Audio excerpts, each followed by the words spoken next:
We have to grow our way out of this situation. We have to have a more successful economy. We've got to put all of our work into turning this long-term process, this long-term inability to grow our economy. We've got to change that. We've got to come around and get to the situation where we're competitive again. Otherwise, we're just going to continue on a very slow basis, but steady nonetheless, of losing our lifestyle, losing our young people, and ultimately being stuck with ever higher taxes. You know, the senator has admitted that there's probably going to have to be some revenue adjustments in this budget.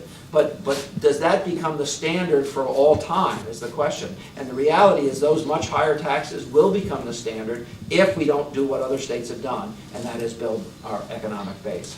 Light rail systems would work very well as a railroad delivery system in cities like New Haven and Stamford and elsewhere. They also would have huge potential for opening up corridors for additional development. I mean, think about how isolated, and this is an important point, think of how isolated University of Connecticut is from Hartford. Think about that. No rail line, no light rail line, no direct ongoing regular bus service.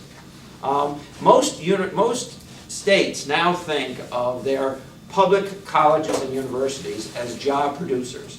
You take the research, you take the work that's being done in those campuses, and you grow industries around them. I can tell you a state that's not been successful in doing that, and at least in one of those circumstances, it has something to do with the isolation of that institution. But Princeton University and Yale New Haven are equidistant to New York City, Manhattan.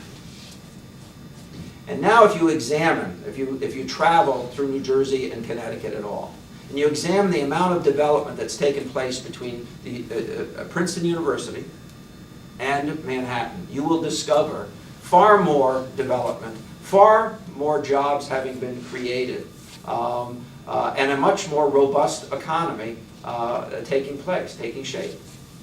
And there's a reason for it. In New Jersey, in that equidistance, right, they built light rail systems where they didn't exist. They reinvented ferry service. They upgraded the entrances and exits of both major highways that take the traffic back and forth. They replaced their rail cars, and they built a more robust bus system, and they built a monorail system into their airport. And in Connecticut, we did nothing. I mean, for all intents and purposes, we did nothing. We have not had the kind of commitment to infrastructure under a Republican administration of John Rowland and Jody Rell that our economy needs. I'm an infrastructure guy.